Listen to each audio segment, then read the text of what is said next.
이재명 민주당 대표가 검찰에 출석해 대장동 개발 비리와 위례 신도시 특혜 의혹에 대해서 조사를 받고 있습니다. 이 대표는 출석에 앞서 독재 정권이 정적 제거를 위해 국가 권력을 사유화하고 있다면서 강하게 비판했습니다. 검찰은 이재명 대표의 혐의 입증을 위해서 질문지만 100페이지 넘게 준비한 것으로 확인됐습니다. 이 대표는 그러나 미리 준비해온 서면 진술서로 답변을 대신하며 혐의를 전면 부인하고 있는 것으로 전해졌습니다. 이재명 대표가 출석한 서울중앙지검 청사 앞은 이 대표를 지지하는 단체와 규탄하는 단체들로 인산인해를 이뤘습니다. 양쪽 단체 간의 고성과 욕설이 오가며 날카로운 신경전이 벌어지기도 했지만 물리적인 충돌이 빚어지지는 않았습니다. 미국이 우크라이나에 탱크를 지원하기로 한 가운데 북한이 이를 강력하게 비난했습니다. 김여정 북한 노동당 부부장은 미국이 반러시아 대결 입장을 명백히 했다며 북한은 러시아 군대와 언제나 함께 서 있을 것이라고 강조했습니다. 고물가 행진 속에 다음 달부터 빵과 과자, 만두 등 식품 가격이 줄줄이 인상돼 장바구니 부담이 더 커질 것으로 우려됩니다. 오는 4월엔 전기와 가스, 지하철 등 공공요금도 줄줄이 올라 정부의 물가 관리에 비상이 걸릴 전망입니다. 주말 아침 강원도 평창의 기온이 영하 24도까지 떨어지고 온종일 영하권 추위가 이어졌습니다. 이 같은 추위는 내일 낮부터 차차 누그러질 전망입니다. 현재 대설특보가 내려진 호남 서해안과 제주 산간 지역에는 눈이 내리고 있습니다.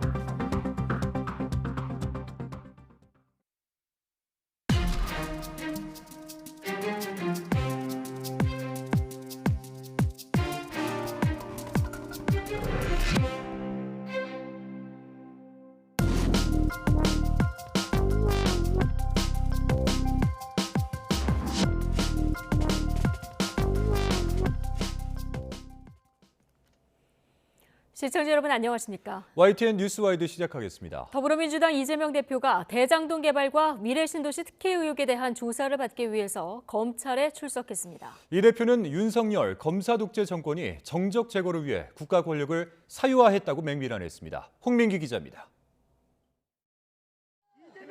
서울중앙지검 청사 앞에 검은색 승합차가 멈춰서고 이재명 민주당 대표가 내립니다. 출석 시간을 두고 검찰과 신경전을 벌였던 이 대표는 예고한 대로 오전 10시 20분 검찰청 앞에 모습을 드러냈습니다.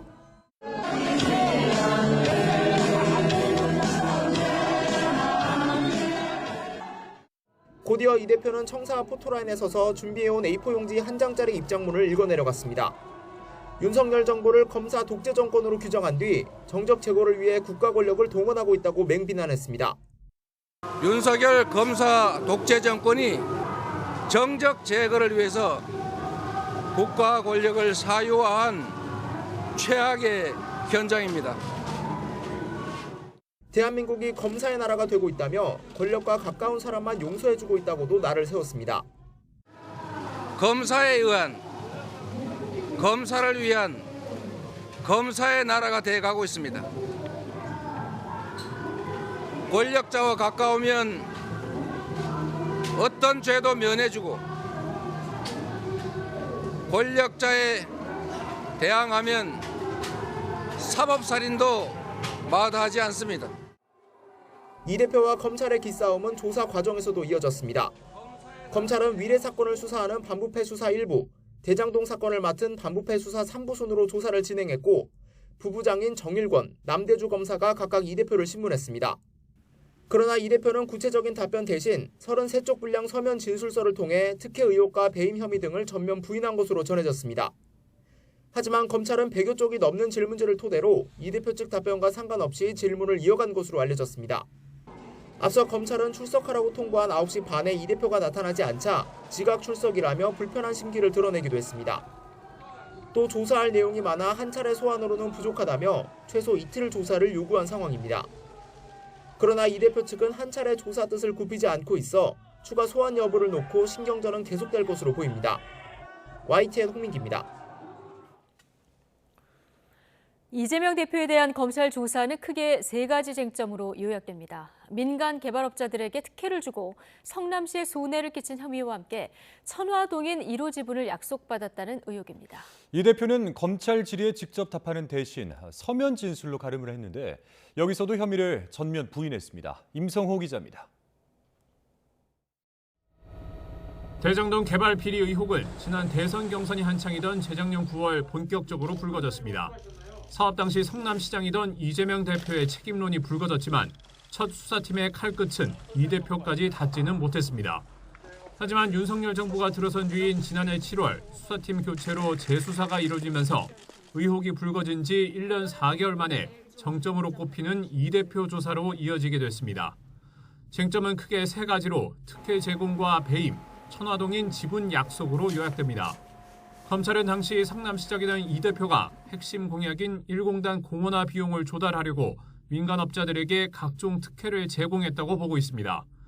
이 과정에서 민간업자들에겐 7,800억 원에 달하는 부당 이익이 돌아갔지만 성남시엔 막대한 손해를 끼쳤다는 것이 검찰의 판단입니다. 이 대표는 서면 진술을 통해 혐의를 전면 반박했습니다. 오히려 공원화 비용 등을 포함해 5,500억 원대 이익을 환수했다는 점을 거듭 강조했습니다. 이 대표 측근들이 민간업자들로부터 받았거나 받기로 약속했다는 뒷돈의 최종 종착지가 이 대표인지도 핵심 쟁점입니다. 검찰은 앞서 공개된 대장동 일당 공소장에서 정진상 전 실장 등 측근들이 특혜 제공 대가로 선거 자금을 받고 천화동인 1호 배당 이익 428억 원을 받기로 한 것을 이 대표가 보고받고 일부는 승인했다고까지 적시했습니다. 그러나 이 대표는 천화동인 1호의 존재와 배당금의 용처 자체를 아예 몰랐다며 뒷돈 혐의를 전면 부인했습니다. 대장동과 위례 사업에 관한 제 입장은 검찰에 제출할 진술서에 다 담았습니다. 검찰의 주장이 얼마나 호황된지 객관적 진실이 무엇인지 충분히 알 수 있을 것입니다. 검찰은 이 대표가 혐의를 모두 부인하는 데다 조사에도 비협조적이라는 점을 고려해 구속영장 청구를 유력하게 검토 중인 것으로 알려졌습니다. 앞서 조사를 마친 성남FC 관련 혐의까지 영장에 함께 적시하는 것도 유력한 선택지로 거론됩니다. 다만 현직 의원의 불체포 특권이 유지되는 국회 회기가 계속 이어진다는 점은 변수입니다. YTN 임성호입니다.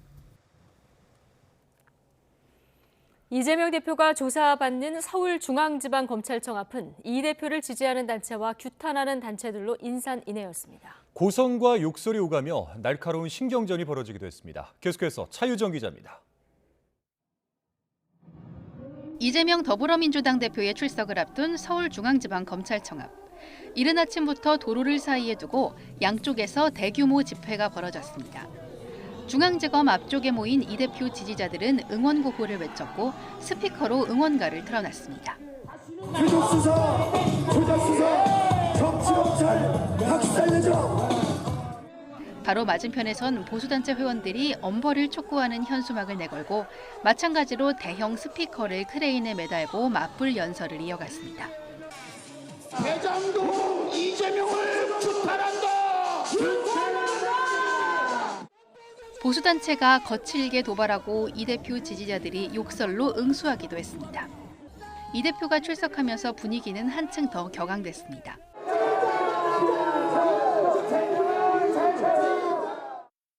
일부 지지자들은 중앙지검 앞으로 이동하다가 이를 막아선 경찰과 부딪혔고 일부 보수단체 회원들은 집회 장소를 이탈하다가 경찰 통제를 받기도 했습니다.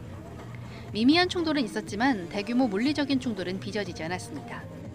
중앙지검 주변에만 1,000명 넘게 모여든 것으로 추산된 가운데 경찰은 경력 2,000명 안팎을 투입해 현장을 통제했습니다. YTN 차유정입니다. 이재명 대표의 검찰 출석 현장에는 친이재명계 의원 일부도 동행해서 힘을 실었습니다. 지난 10일 검찰 조사 때보다는 줄어든 규모지만 국민의힘은 이 대표가 방탄 종합 선물 세트를 준비했다고 비판했습니다. 정현우 기자의 보도입니다. 당 지도부가 총출동한 지난 10일 성남FC 후원금 의혹 관련 출석 때와 달리 이번엔 이재명 대표 혼자 검찰 포토라인에 섰습니다. 변호인만 대동해 나가겠다는 자신의 약속을 의식한 것으로 보입니다.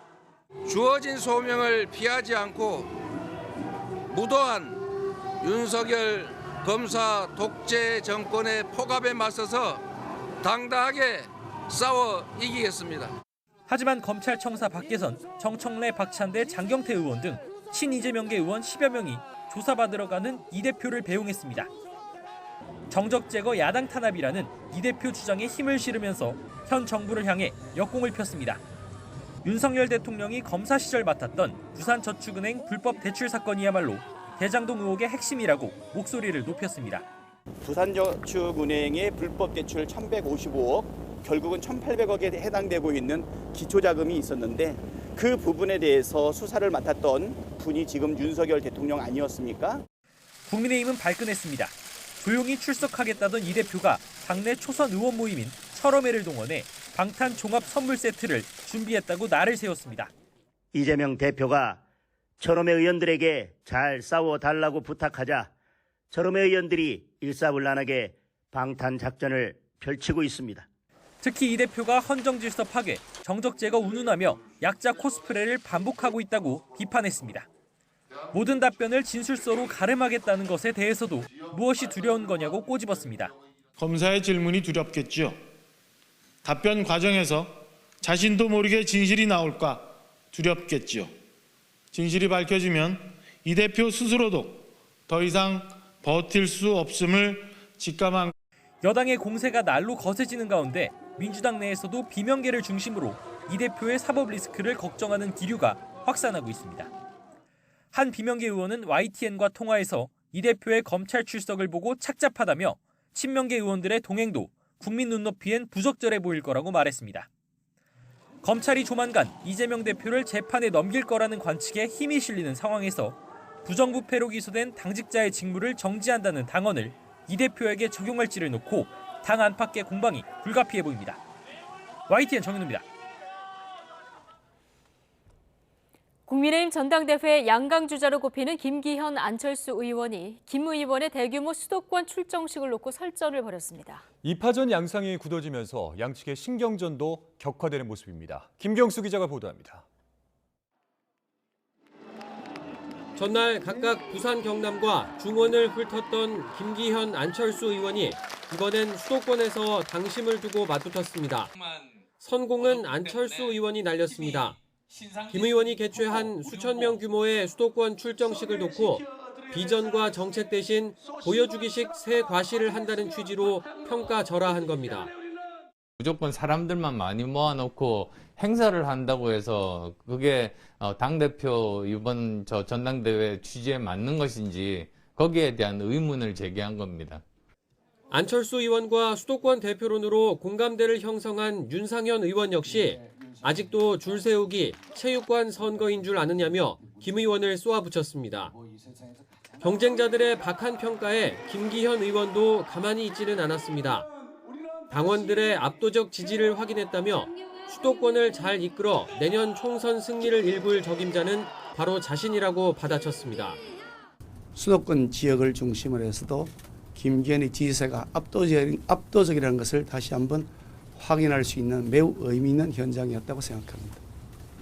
다만 검찰에 다시 출석한 민주당 이재명 대표를 향해선 한 목소리로 날선 비판을 쏟아냈습니다.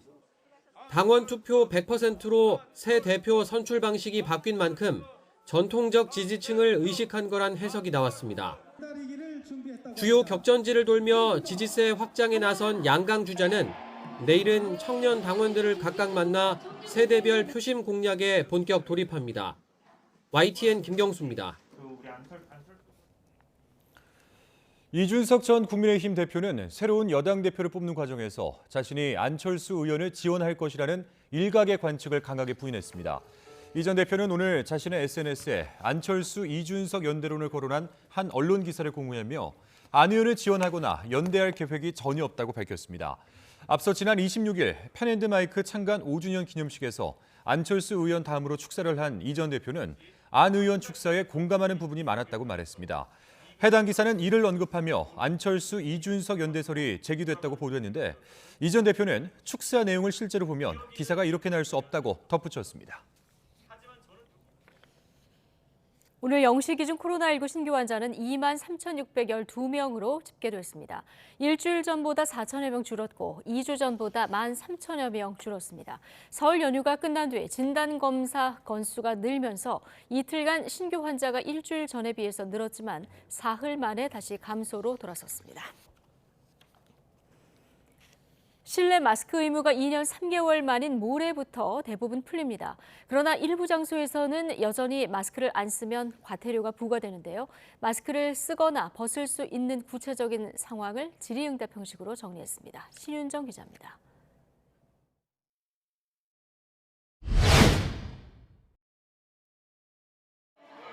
지난해 개학날 교실 모습입니다. 학생과 선생님 모두 마스크를 쓰고 있습니다. 당장 30일부터 한 주 동안 초중고등학교 1,700여 곳이 개학하는데 3년 만에 노마스크 얼굴을 마주하게 됩니다. 겨울 시즌이 한창인 농구와 배구 등 스포츠 경기장과 각종 공연장, 식당과 헬스장, 백화점 등 대부분의 실내에서 마스크를 벗을 수 있습니다.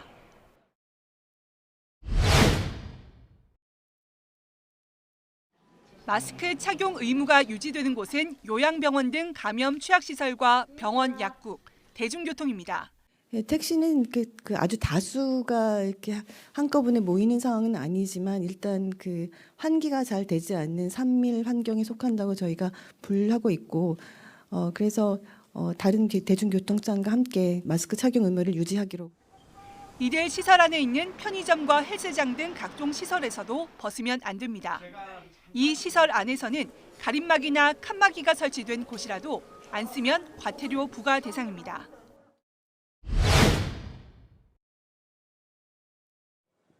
지하철역 승하차장과 버스터미널 대기실, 엘리베이터 등에서는 마스크를 벗고 있다가도 대중교통에 타면서부터는 써야 합니다. 학교와 학원, 유치원 통학버스 등을 탈 때도 마찬가지입니다. 대형 마트에서는 마스크를 벗고 장을 보다가도 마트 안에 있는 약국을 들어가게 되면 착용이 의무입니다. 감염 취약시설 가운데 1인 병실에 혼자 있거나 다인 침실과 병실 등 사적인 공간에서 함께 사용하는 입소자, 상주 간병인 등과 있을 때는 과태료 부과 대상에서 빠집니다. 또 생후 24개월 미만 영유아와 뇌병변, 발달장애인 등 스스로 마스크를 쓰고 벗기 어려운 사람도 예외입니다. YTN 신윤정입니다. 세계보건기구 WHO가 코로나19에 대한 국제적 공중보건 비상사태를 계속 유지할지 아니면 해제할지 관련 논의에 들어갔습니다. 해제되면 거의 3년간 지속된 세계적 대유행인 팬데믹이 종료되는 것인데 결과는 이번 주말이나 다음 주 초 사이에 공지될 것으로 예상됩니다. 보도에 김상우 기자입니다. We have therefore made the assessment that COVID-19 can be characterized as a pandemic. 거의 3년간 지구촌을 공포에 몰아넣은 코로나19 사태.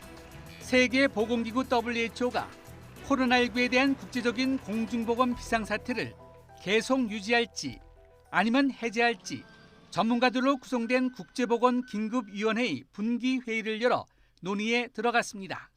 국제적인 공중보건 비상사태는 WHO가 내릴 수 있는 최고 수준의 공중보건 경계 선언입니다. 지금까지 분기회의에서는 코로나 비상사태 해제가 시기상조라는 판단이 이어졌습니다. WHO 안팎에선 현 상황을 여전히 코로나 위험성을 경계해야 한다는 신중론이 만만치 않은 편입니다.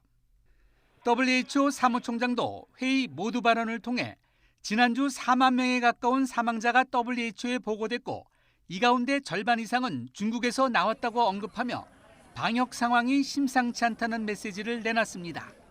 회의 결과는 권고 의견 형식으로 사무총장에게 전달되는데 통상 총장의 최종 결정은 분기 회의 종료 후 하루 또는 2, 3일 지나 발표되는 편입니다. 이로 인해 최종 결정 결과는 이번 주말이나 다음 주 초 사이에 공지될 것으로 예상됩니다. YTN 김상호입니다. 이번 주 내내 북극 한파가 기승을 부렸죠. 주말인 오늘도 영하의 날씨가 이어졌지만 오히려 이 추위를 즐기겠다고 나선 겨울 나들이객들이 눈썰 매장을 가득 메웠습니다. 눈썰 매장 풍경 박정영 기자가 담았습니다. 눈이 가득 쌓인 높이 27m 언덕. 썰매에 몸을 폭 실은 채 환호성을 지르며 경사면을 활주합니다. 매서운 추위에 깃바퀴 끝이 새빨개져도 얼굴에는 웃음꽃이 활짝 피었습니다. 영하권 날씨지만 썰매장에는 겨울을 즐기려는 인파로 북적였습니다. 썰매가 뒤집혀 눈에 얼굴을 파묻어도 어린이들은 마냥 즐겁기만 합니다. 저 처음으로 와보는데 재밌어서 기분이 좋아요. 언덕을 오르고 내리며 가족, 연인, 친구와 함께 겨울 추억거리도 한가득 쌓았습니다. 네, 저희 핫팩 당연히 챙겼고요. 그다음에 패딩 입고 모자 쓰고 장갑 끼고 네. 그래도 추워도 집에 있는 것보다는 나와서 노는 게 애한테도 좋고 저도 즐겁고 해서 나왔습니다. 저희가 이제 결혼을 하고 이렇게 눈썰매장 같이 온 거는 처음인데 생각보다 너무 재밌고 추운 날씨인지 하나도 모를 정도로 굉장히 재밌어요. 꽁꽁 언 호수 위 뚫린 작은 구멍 아래로 낚싯대를 들이웁니다. 쌩쌩 부는 찬바람에 몸을 떨다가도 마침내 기다리던 빙어가 잡히면 몇 개? 잡았어. 야, 빨리 빼. 어느새 추운 것도 잊히는 기분입니다. 날씨가 추운데 어른 낚시 해보다 보니까 춥지가 않아졌어요. 낚시할 때 그냥 가만히 있다 보면 좀 추운데 이 구멍 들여다보고 있으면은 좀 덜 추워져요. 겨우 잡은 빙어를 어린이는 집에서 소중히 키우기로 했습니다. 잡으려고 할 때 아찔한 이 재밌어요. 집에 가서 키우거나 몇만 너무 크거나 좀 병난 것 같은 애는 놔줘요. 북극 한파는 물러가지 않았지만 겨울 나들이객들은 오히려 추위를 즐기며 겨울을 즐겼습니다. YTN 박정현입니다. 네, 요즘처럼 추운 겨울이면 운전하다가 아찔한 순간들이 있습니다. 눈이 많이 오거나 바닥에 살얼음이 낀 날인데요.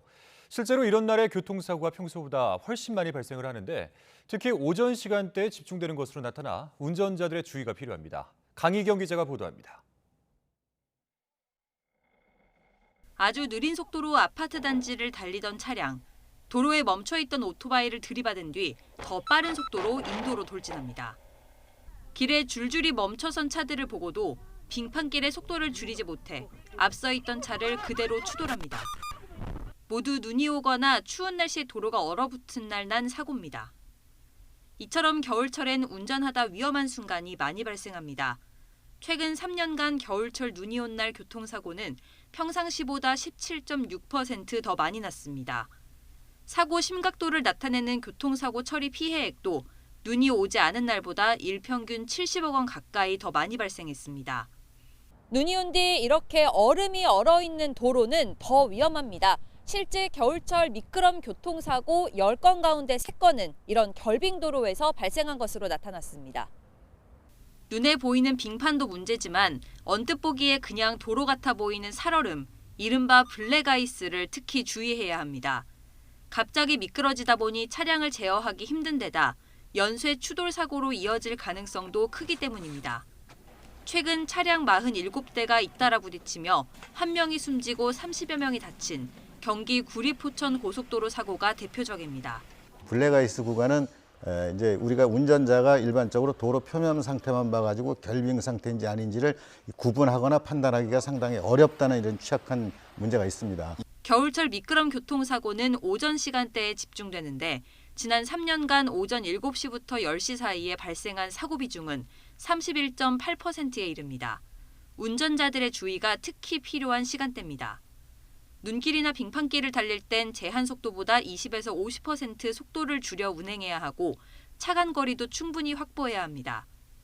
급브레이크는 급물, 브레이크를 짧게 끊거나 엔진 브레이크를 활용해 감속 제동해야 하고 스노 타이어는 4바퀴 모두 장착하는 게 좋습니다. 동절기 차량 안전에 있어서는 중요한 게 스노우 타이어나 또는 체인입니다. 그런데 그때 스노우 타이어는 그 2개의 바퀴만 장착을 해서는 실제 효과를 볼 수 없습니다. 따라서 스노우 타이어는 4바퀴를 모두 장착을 해야겠고요. 미끄럼 사고는 2차 사고의 위험이 큰 만큼 만약 사고가 났다면 일단 도로 밖으로 대피해야 한다는 점도 반드시 기억해야 합니다. YTN 강희경입니다. 다음 달부터 식품 가격 인상이 줄줄이 예정돼 있어 장바구니 부담이 가중될 것으로 우려됩니다. 오는 4월에는 전기와 가스, 지하철, 버스 등 공공요금도 인상이 예고돼 있어 정부의 물가 관리에 복병이 될 전망입니다. 이승윤 기자입니다. 다음 달 식품 가격이 줄줄이 인상됩니다. 롯데젤과 마가레트가 300원, 초코 빼빼로와 꽃갈콘, 월드콘은 200원씩 오릅니다. 스크류바와 조스바는 100원 인상됩니다. 또 롯데젤과의 만두와 돈가스 등 냉동 제품은 5에서 11%, 냉장 제품 가격은 7에서 14% 오를 예정입니다. 혜태젤과 자가비는 300원, 포키와 구운 양파는 200원 인상됩니다. 파리바게뜨, 후레쉬 식빵 등 95개 품목은 6.6%, 농심 켈로그, 콘프로스트 등 시리얼 제품은 10%, 롯데리아, 불고기 버거 등 84개 종은 5.1% 가격이 오릅니다. 제주 삼다수는 9.8%, 아침 햇살 등 웅진 식품 음료 20여 종은 7%, 메로나 등 빙그레 아이스크림은 20% 인상됩니다. GS25 편의점의 반값 택배 운임은 200원에서 300원, 편의점 CU, 국내 택배 운임도 300원씩 오릅니다. 다음 달 공개 예정인 갤럭시 S23 가격도 15만 원 정도 오를 것이란 전망이 나오고 있습니다. 이달 킬로와트 시당 13.1원 상승한 전기요금은 다음 달부터 반영되고 서울 지역 택시 기본 요금도 2월부터 1,000원 상승합니다. 이런 가운데 다음 달 2일 공개되는 1월 소비자 물가 상승률이 지난달에 이어 5%대 수준을 유지할지 관심입니다. 정부는 상반기에서 하반기로 넘어갈수록 물가 인상이 둔화할 것이라며 올해 전체로 보면 3% 중반대 물가 인상률을 전망했습니다. 5% 안팎 수준에서 1, 4분기는 갈 가능성이 커 보이고 2, 4분기에서는 추가적인 그런 돌발 변수가 없다면은 4%대로 하반기에는 아마 3%대 물가 수준이 갈 거다. 2분기인 4월엔 전기와 가스, 지하철, 버스 등 공공요금은 물론 맥주와 막걸리 등의 가격도 인상이 예고돼 있어 정부의 물가 관리에 복병이 될 전망입니다. YTN 이승윤입니다. 잇따른 고금리와 경기 침체 우려로 반포와 잠실 재건축 아파트에서 10억여 원 급락한 거래가 이어졌습니다. 하지만 정부의 각종 부동산 규제 완화에 힘입어 아파트값 하락폭은 4주째 둔화되고 있습니다. 이동우 기자가 취재했습니다. 지난해 2주를 마치고 올해 착공을 앞두고 있는 서울 반포 주공 1단지. 현재 3천여 가구에서 7천여 가구에 이르는 대규모 단지로 거듭나는 데다 학군과 교통 여건 등이 우수해 인기를 끌고 있습니다. 하지만 최근 전용 면적 72제곱미터가 배정받은 평형에 따라 25억 4천만 원과 27억 6천만 원에 잇따라 팔렸습니다. 지난해 5월 최고가 37억에 비하면 10억 원 안팎 급락한 것입니다. 착공 이후에는 10년 보유, 5년 거주한 경우에만 팔 수 있기 때문에 급매물이 나온 것으로 보입니다.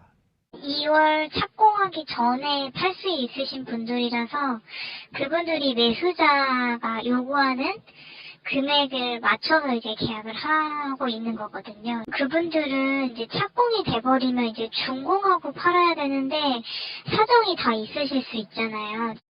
바로 옆 단지인 레미안 퍼스티지 전용 84제곱미터도 최고가에 비해 8억여 원 떨어진 31억 원에 최근 팔렸습니다.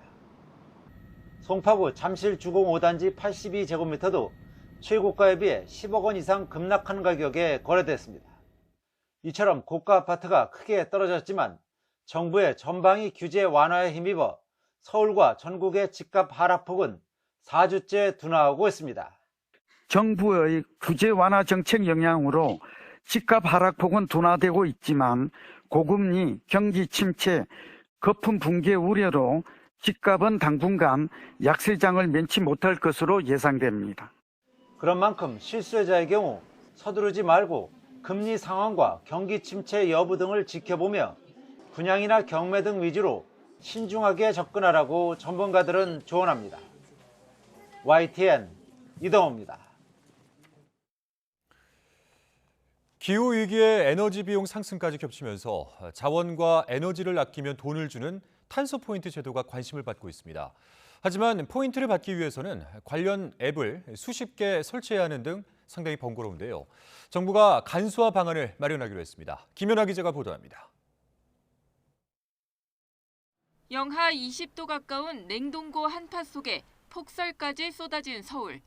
기후 위기를 막기 위해 정부는 탄소를 줄이면 돈을 주는 제도를 잇따라 선보였습니다. 대표적인 게 탄소 중립 실천 포인트제입니다. 다회용 컵을 쓸 때마다 컵 보증금과 별도로 300원을 더 받을 수 있고 마트와 편의점에서 전자영수증을 받아도 100원씩 적립할 수 있습니다.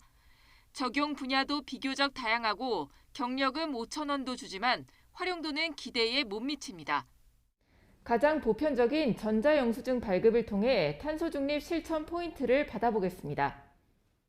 회원 가입 뒤 포인트 지급 업체를 찾아서 해당 업체에 앱을 깐 뒤 회원 가입을 하는데 안내서에 나온 항목을 찾을 수 없어서 고객센터에 문의한 결과 별도의 마트 포인트 앱을 추가로 깔아야 했습니다. 기껏 가입했지만 쓸 일은 적을 듯합니다. 저는 대부분 온라인에서 장을 보는데 포인트는 매장 방문 시에만 적립되기 때문입니다. 탄소 포인트 참여 기업은 올해 100곳 이상으로 늘어날 전망입니다. 환경부도 이들 기업을 일일이 검색해 앱에 가입하는 방식으로는 참여 확대가 어렵다고 보고 NFC 기술 도입을 검토하고 있습니다.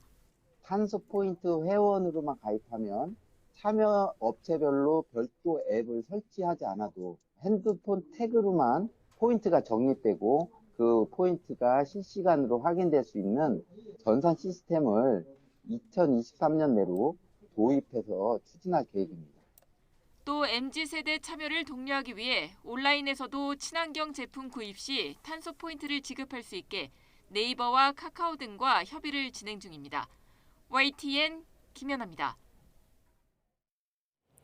국가정보원의 간첩 등에 대한 수사, 즉 대공수사권이 내년부터 경찰로 이관될 예정인데요.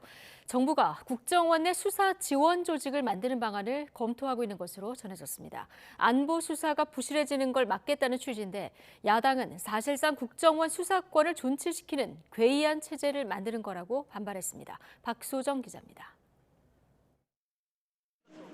국정원과 경찰은 지난 18일 북한 공작원을 만나 지령을 받은 혐의로 민주노총 관계자들에 대한 압수수색을 벌인 데 이어 오늘은 이른바 창원 간첩단 사건에 연루된 4명을 체포했습니다. 올해 들어 북한 연계 지하 조직 수사에 박차를 가하는 모습입니다. 이런 가운데 정부는 국정원법 개정으로 내년부터 대공수사권이 경찰로 넘어가는 만큼 국정원에 별도로 대공수사 지원 조직을 두고 경찰과 공조하는 방안을 검토하는 것으로 전해졌습니다. 대통령실 관계자는 YTN에 대공수사는 국내뿐 아니라 국제적으로 이루어지는데 북한의 대남 공작을 추적할 네트워크를 경찰이 갖고 있지 않은 만큼 국정원의 역량이 필요하다고 말했습니다. 따라서 국정원과 경찰의 협조 체계를 고민하는 건 당연한 일이라고 설명했습니다. 수사력 약화를 막기 위한 보완책이라는 건데 대공합동수사단 운영과 전직 국정원 요원의 경찰 특별 채용 등이 거론됩니다. 외국 정보 기관과의 협력 문제라든지 그다음에 해외 수사 인력 확보 문제라든지 이런 것들이 있는데 전반적으로 정보위를 중심으로 점검을 한번 해보겠습니다. 앞서 윤석열 대통령도 지난 26일 여당 지도부 오찬에서 관련 검토가 필요하다는 언급을 했습니다. 해외의 수사와 연결되어 있기 때문에 국내에 있는 경찰이 수사를 전담하는 부분에 대해서는 좀 살펴봐야 되는 여지가 있다라는 말씀 정도가 있었습니다. 하지만 야당은 강하게 비판하고 있습니다.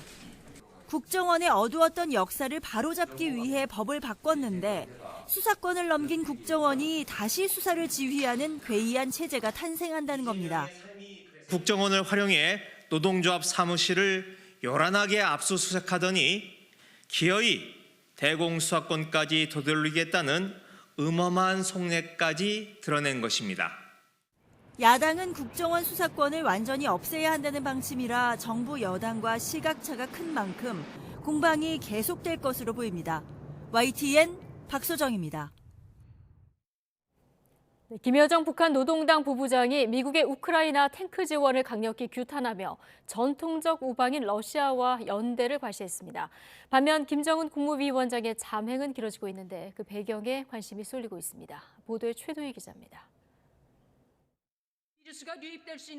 사실상 북한의 인자로 꼽히는 김여정 노동당 부부장이 담화를 내고 우크라이나에 탱크를 지원하기로 한 미국을 맹비난했습니다. 미국이 반러시아 대결 입장을 명백히 했다며 전쟁 확대의 책임도 미국에 돌렸습니다. 특히 미국과 서방이 자랑하는 무장 장비는 파철 더미가 될 것이라고 경고하며 북한은 러시아 군대와 언제나 같은 참호에 서 있을 거라고 강조했습니다. 한미일 3국의 안보 협력이 강화되는 상황에서 전통적 우방인 러시아와 연대를 공개적으로 과시한 것으로 풀이됩니다. 다만 김 부부장은 북한이 우크라이나와 전쟁 중인 러시아 측에 무기를 공급했다는 의혹에 대해선 침묵했습니다. 미국이라든지 서방 국가들의 무기 지원이 강화될수록 북한 입장에서는 러시아에 대한 무기 지원을 강화할 수 있는 그런 좋은 명분이 된다, 이렇게 지금 판단하는 것 같아요. 이런 가운데 김 부부장의 오빠인 김정은 국무위원장은 북한 매체 보도 기준으로 한 달 가까이 잠행을 이어가고 있습니다. 새해 첫날 조선소년 단원들과 기념사진 촬영이 마지막 공개 행보였습니다. 부디 모두 건강하여 우리 조국의 미래를 위하여 기덕체를 갖춘 무능한 인재로 더욱 씩씩하게 성장해 줄 것을 바라시면서 참가자들을 사랑의 한 품에 안으시고 기념사진을 찍으시었습니다. 극초음속 미사일 시험 발사 참관과 군수공장 현지 지도 등 활발히 움직였던 지난해 1월과는 대조적인 모습입니다. 이 때문에 일각에선 김 위원장이 경제 성과 달성과 대미 대남 관계 등 올해 정책 방향을 놓고 고민이 깊은 걸 방증한다는 분석도 내놓고 있습니다. 호흡기 질환 확산으로 수도 평양에 봉쇄령까지 내려진 가운데 김정은 위원장이 언제쯤 공개 활동을 재개할지도 주목됩니다. YTN 최두희입니다. 박진 외교부 장관이 다음 달 미국과 유럽을 잇따라 방문하는 방안을 추진하면서 새해 들어서 양자와 다자 외교에 시동을 걸고 있습니다. 방미 기간에는 한미 외교장관 회담을 통해 윤석열 대통령의 첫 방미 의제를 조율할 것으로 보여서 관심이 집중됩니다. 조수연 기자의 보도입니다. 박진 외교부 장관이 다음 달 초 미국 워싱턴 방문을 추진하고 있습니다. 5, 6일로 예정된 토니 블링컨 미 국무장관의 중국 방문 이전이 될 가능성이 큰 것으로 전해졌습니다. 현재 한미 당국 간의 외교적인 조율을 하고 있습니다. 아마 구체 사항은 추후 적절한 시기에 발표할 수 있을 것으로 생각하고 있습니다. 이번 방미는 새해 들어 박 장관의 첫 독자적 양자 방문입니다. 박 장관은 블링컨 장관과 한미 외교장관 회담을 하고 이르면 상반기에 성사될 윤석열 대통령의 방미 의제를 조율할 것으로 보입니다. 북핵에 대한 확장 억제 강화 방안과 미 인플레이션 감축법, IRA 등의 현안도 두루 논의할 전망입니다. 올해 한미동맹 70주년을 맞으면서 글로벌 포괄적 전략동맹을 한층 더 내실화하며 우리 정부 어젠다를 관철해 나가는 게 중요해 보입니다.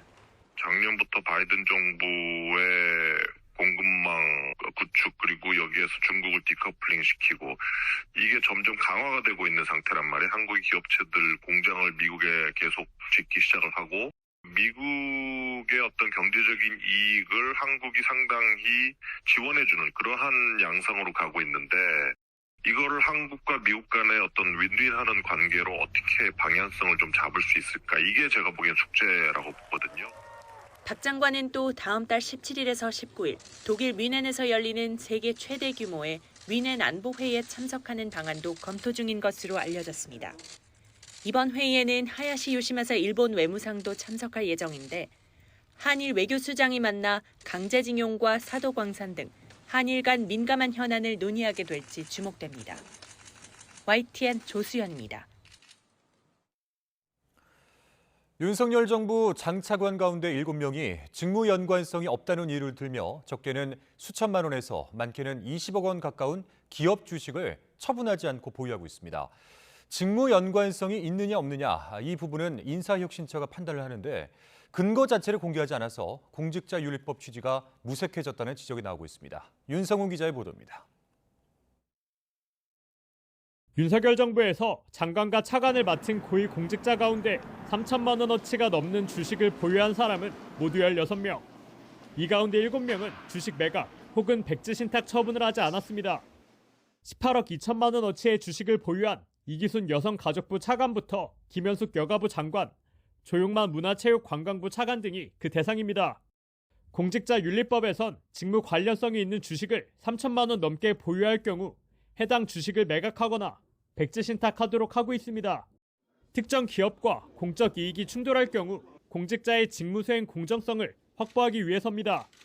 그러나 인사혁신처는 이들이 보유한 주식을 심사한 결과 직무 관련성이 없어 문제 삼을 수 없다고 공식적으로 밝혔습니다. 하지만 심사 기준과 근거 관련 정보는 일절 공개하지 않고 있습니다. 사실상 어떤 방식으로 어떻게 이뤄졌는지 알 수 없는 깜깜이 심사입니다. 공직자들이 직무 관련성 심사를 제대로 받았는지, 심사를 통해 직무 관련성 없다는 심사를 받아서 처분을 하지 않는 것인지에 대해서 저희 시민단체에서 사회적 감시를 하는 것이 무척 어려운 상황입니다. 이런 불투명성은 법 취지를 무색하게 만들어 공직자들이 주식을 처분하지 않고 공직을 수행할 수 있도록 길을 열어준다는 비판이 나옵니다. 공직자 재산을 관보에 공개하는 상황에서 의무 면제를 위한 직무 관련성 심사 내용만 공개하지 않는 것 또한 법 취지와 맞지 않는다는 지적이 제기됩니다. 결국 정부가 이런 비판과 의혹에서 자유로워지기 위해선 심사 전반을 투명하게 공개해야 한다는 목소리가 나옵니다. 이런 경우에는 오히려 인사혁신처가 적극적으로 그런 걸 투명하게 공개하는 게 맞을 것 같은데요. 근데 지금 그냥 결과만 놓고서 문제 없다라고 해버리면 심사가 공정하고 객관적으로 된 것인지를 확인할 수가 없죠. 여전히 입을 굳게 담은 인사혁신처에 경실련은 심사 정보 내역을 공개하라며 행정심판까지 청구했습니다. YTN 윤성훈입니다. 전남 보성군이 최근 발표된 공공기관 청렴도 조사에서 호남에서는 유일하게 1등급을 달성했습니다. 5년 전 4등급을 받자 공직사회와 주민 모두가 나서 노력한 결과로 평가받고 있습니다. 김범환 기자가 보도합니다. 정정 전남 으뜸마을 사업의 모태가 된 자연마을 600개 가꾸기를 시작한 전남 보성군입니다. 보성군이 청렴한 고장이라는 것이 공식 조사에서 입증됐습니다. 500여 공공기관을 대상으로 한 국민권익위원회 종합청렴도 평가에서 처음으로 1등급을 받은 겁니다. 이 모든 영광을 존경하는 보성군민께 돌려드립니다. 앞으로도 보성군민과 출향 향우님들께서 어디에 가서라도 나 보성 살아요라고 자신 있게 말할 수 있도록 보성군의 위상을 더럽히는데 최선을 다하겠습니다. 청렴도 1등급은 호남에서는 유일한 성과로 전국 226개 자치단체로 보더라도 15곳에 불과합니다. 보성군이 청렴도를 4등급에서 1등급까지 끌어올리는 데는 만 5년이 걸렸는데 부패 사건의 감점과 신뢰 저해 행위가 전혀 없었습니다. 청렴도는 공직사회 내부뿐만 아니라 외부 주민의 평가, 즉 청렴 체감도까지 반영되므로 의미가 남다릅니다. 오늘 같은 날 저는 보성 살기를 참 잘했다는 생각이 듭니다.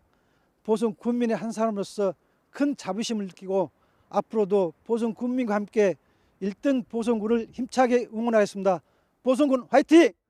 앞서 지난해 9월 보성군과 군의회, 경찰서와 공무원 노동조합은 청렴도를 높이기 위해 반부패 청렴 실천 결의대회를 열었습니다.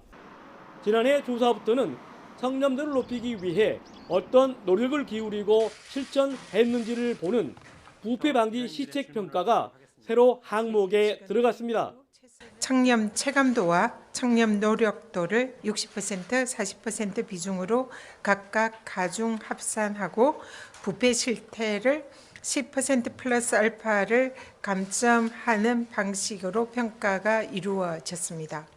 전남 보성군은 어렵게 쌓아올린 청렴도 1등급을 유지하기 위해 민관이 하나가 돼 한치의 흐트러짐도 없는 행정을 펼쳐 나갈 것을 다짐했습니다. YTN 김범환입니다. 의과대학 정원 확대 등 의료계의 현안을 논의하기 위해서 정부와 의료계가 2년 만에 다시 마주 앉았습니다. 코로나19 유행으로 미뤄둔 논의를 다시 테이블 위에 올리는데 이번에는 합의에 다다를 수 있을지 관심이 모아지고 있습니다. 기정훈 기자가 보도합니다. 전공의들의 집단 휴진, 의대생들의 국가고시 거부. 지난 2020년 정부가 의대 정원 확대와 공공의대 설립을 추진하자 의료계가 보인 반발이었습니다. 극한의 대립 끝에 정부와 의사협회는 논의로 풀자며 협의체를 구성했지만 코로나가 유행하면서 2021년 2월 7차 회의를 끝으로 논의는 중단됐습니다. 코로나가 안정되면 다시 얘기하자던 당시 약속에 따라 양측이 다시 만났습니다. 실내 마스크 의무가 풀리는 날 열릴 첫 회의를 앞두고 정부와 의사협회 모두 신뢰를 강조했습니다. 의정협의회에서 합의한 원칙과 필수 의료체 협의를 통해 구축한 상호 신뢰를 기반으로 국민의 건강 증진과 보건의료 발전이라는 공동의 목표를 이루기 위해 작년 7월부터 새 정부 들어와서 필수 의료 살리기 의료 현안 협의체가 만들어져서 작년 12월에 또 결과물을 만들어냈습니다. 이러면서 더욱더 의정 간의 신뢰가 확고해졌지 않나. 의정 모두 필수 의료를 살리자며 한 목소리를 내고 있지만 해법엔 여전히 거리가 있습니다. 정부는 의과대학 정원을 늘리자는 입장입니다. 의대 정원이 10년 넘게 동결됐는데 매년 400명씩 10년간 4,000명을 늘리자는 겁니다. 하지만 의사협회는 낮은 수가 등 열악한 근무 환경 해결이 먼저라고 주장합니다. 전체 의사가 부족한 게 아니고 의사들이 필수 의료 분야를 기피하는 걸 막아야 한다는 겁니다. 비대면 진료 문제 역시 뜨거운 감자입니다. 정부는 인수위 시절부터 국정 과제로 꼽았던 비대면 진료 제도의 법제화를 오는 6월까지 마친다는 목표지만 의료계는 오진의 가능성과 상급 병원으로의 쏠림 현상 등 부작용을 우려하고 있습니다. 다만 코로나 유행으로 한시적으로 허용되면서 이미 3,500만 건의 비대면 진료가 이뤄진 점 등이 논의의 새 변수로 작용할 수 있습니다. 정부와 의사협회는 협의체 회의를 매주 열어 반드시 성과를 내겠다는 입장입니다. YTN 기정훈입니다. 충북 청주에서 발생한 여중생 2명 사망 사건과 관련해 보호 조치를 소홀히 했다는 이유로 감봉 3개월 징계를 받은 현직 교장이 징계 처분 취소 소송에서 승소했습니다. 청주지방법원 행정 1부는 A 교장이 충북 교육감을 상대로 낸 감봉 처분 취소 청구 소송에서 원고 승소로 판결했습니다. 재판부는 교감 진술 등을 살펴봤을 때 학대와 관련한 내용은 보고받지 못했을 것으로 보여 학대 사실 파악을 전제로 한 피해자 보호 대책 마련 의무가 A 교장에게 있다고 보기는 어렵다고 밝혔습니다.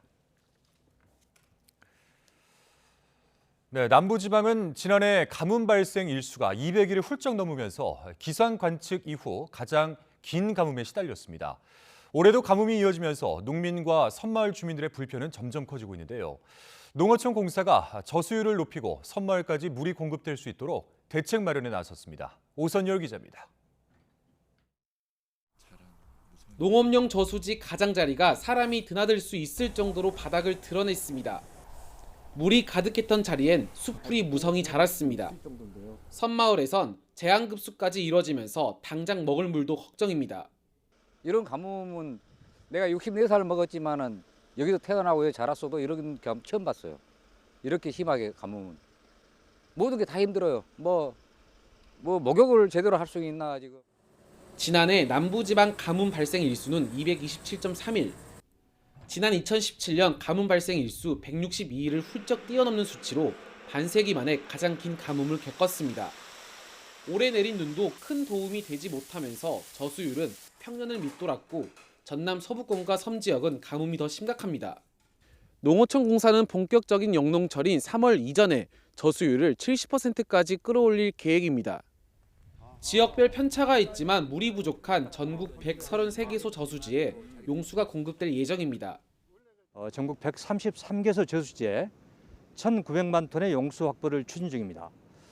앞으로도 일상화되고 있는 가뭄 극복을 위해 다각적인 대응 방안을 모색하여 농업인이 물 걱정 없이 안심하고 영농에 전념할 수 있도록. 농어촌 공사는 섬마을 주민 편의를 위해 전남 신안 지도와 아패도까지 영산강 물이 공급될 수 있도록 관로 공사를 확대하고 있습니다. YTN 오선열입니다. 미국 경찰들이 교통단속 과정에서 흑인 운전자를 집단 구타로 사망에 이르겠는데 이 관련 동영상이 공개돼 공분을 사고 있습니다. 공권력 남용을 비판하는 시위가 확산되고 있는 가운데 미 정부가 이번 사건의 파장에 촉각을 곤두세우고 있습니다. 보도에 김세호 기자입니다. 차를 세운 경찰들이 흑인 운전자인 타이어 니콜스를 차에서 거칠게 끌어냅니다. 운전자는 경찰의 제압을 뿌리치고 달아나지만 금세 다시 붙잡힙니다. 이때부터 경찰관들의 무자비한 구타가 이어지고 니콜스는 고통스러운 비명을 지르지만 경찰은 최료액까지 뿌립니다. 크론병을 앓던 니콜스는 호흡곤란을 호소하며 병원에 실려갔지만 사흘 뒤인 지난 10일 숨을 거두고 말았습니다.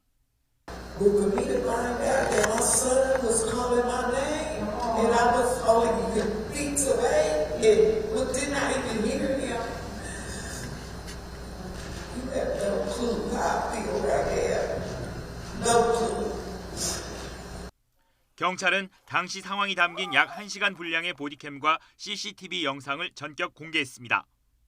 All we know is that the amount of force that was applied in this situation was over the top. 폭행에 가담한 경찰관 5명은 모두 흑인으로 해고된 뒤 2급 살인 혐의로 재판 중입니다. 조 바이든 대통령은 신속하고 투명한 수사를 강조했습니다. I spoke with Tyree's mother and expressed my condolences and told her that I was going to be making the case to the Congress that should pass the George Floyd Act. We should get this under control. 미국 언론들은 2020년 경찰이 비무장 흑인을 제압하다 숨지게 한 조지 플로이드 사건이나 1991년 흑인 폭동으로 이어진 로드니 킹 사건 같은 파장을 경고하고 있습니다. 과도한 공권력에 대한 비판이 들끓으면서 멤피스는 물론 워싱턴 DC와 뉴욕 등 대도시에서도 항의 시위가 벌어졌습니다. 규탄 시위가 미국 전역으로 확산할 조짐을 보이는 가운데 미 정부와 각계는 긴장감 속에 이번 사건의 여파에 촉각을 곤두세우고 있습니다. YTN 김세호입니다. 이스라엘의 유대교 회당 앞에서 한 괴한이 총을 마구 쏴 10명이 죽거나 다쳤습니다. 팔레스타인 무장단체 하마스가 이 사건의 배후임을 암시하자 이스라엘은 즉각 보복할 것임을 밝혀 과격한 충돌 가능성이 커지고 있습니다. 류재복 기자의 보도입니다. 총격이 벌어진 유대교 회당 앞 거리입니다.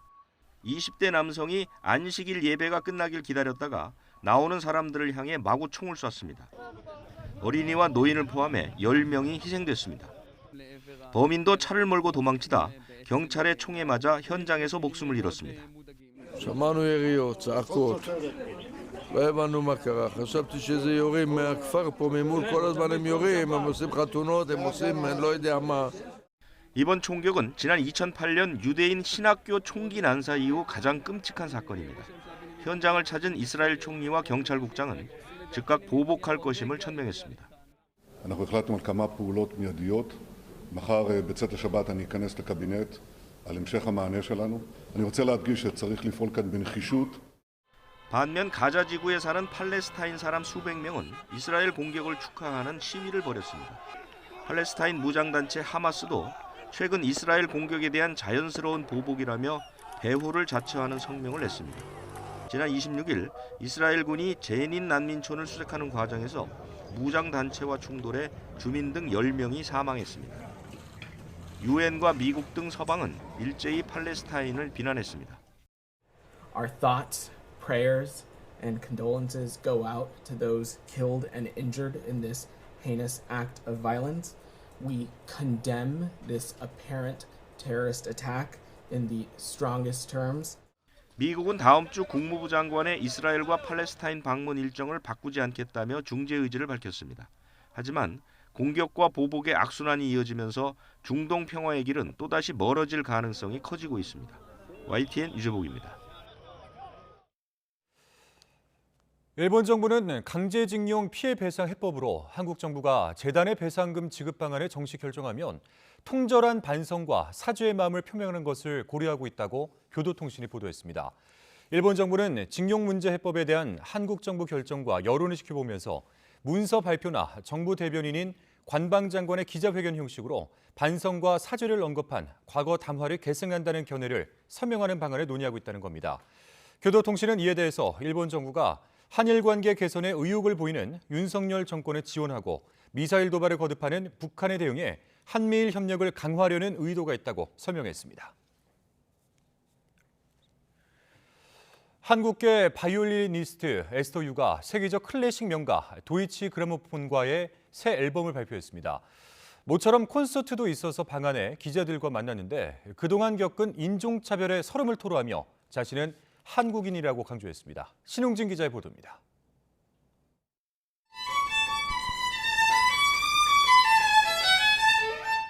세계적 바이올리니스트 에스더 유가 어린 시절 아버지의 차에서 자주 들었다는 양키 두들이라는 곡입니다. 도이치 그라모폰을 통해 발표하는 5번째 음반의 수록곡입니다. 에스더 유는 이 밖에 독일과 미국의 낭만주의 작곡가인 막스 브루우와 사무엘 바버의 바이올린 협주곡을 녹음했습니다.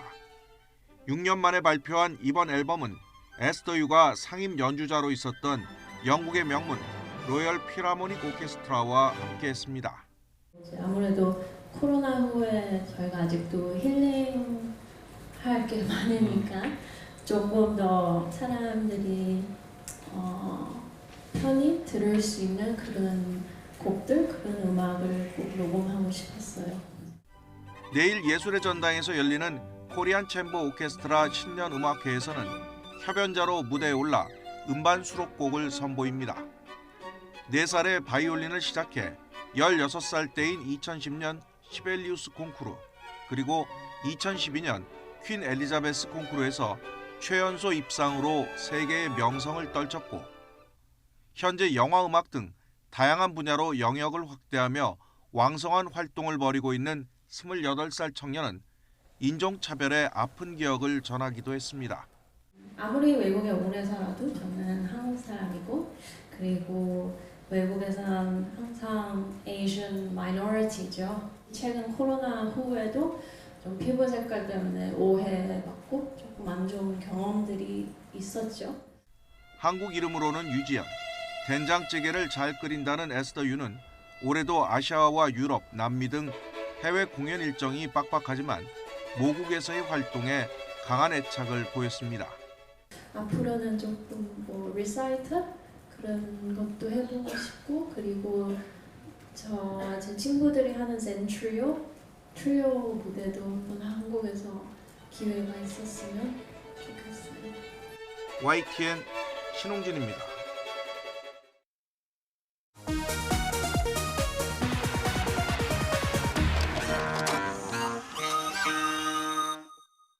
기쁘긴 하지만 학교 떠난다니까 서운하고요. 다시 사랑하는 후배들을 놔두고 떠나는 게 너무 아쉬워요.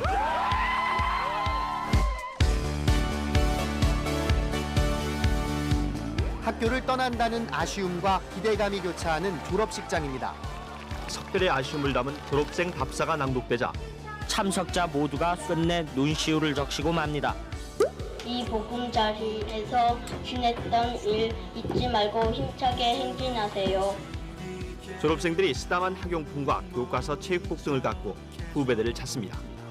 이거 잘 써야 돼. 고마워 오빠. 후배들의 짓궂은 장난도 계속됐지만 졸업생들의 마음은 아쉽기만 합니다. 망신이야 지마. 좋아요. 하나 둘. 졸업을 앞둔 사진 촬영. 마지막으로 친구들이랑 좀 꾸미고 나와서 막 사진 찍으니까 좋아요. 예년과 달리 축하 꽃다발이 단촐해졌습니다. 학사모의 졸업장을 든 풍경은 그대로인데 사뭇 달라진 세상에 푸념을 늘어놓습니다. 전부 다 본인들 카메라로만 찍지 영업사진을 하는 사람들한테는 안 찍어요. 끝이 아니라 새로운 출발인 졸업. 오늘의 주인공은 모든 졸업생들과 그들이 보낸 학창 생활이었습니다.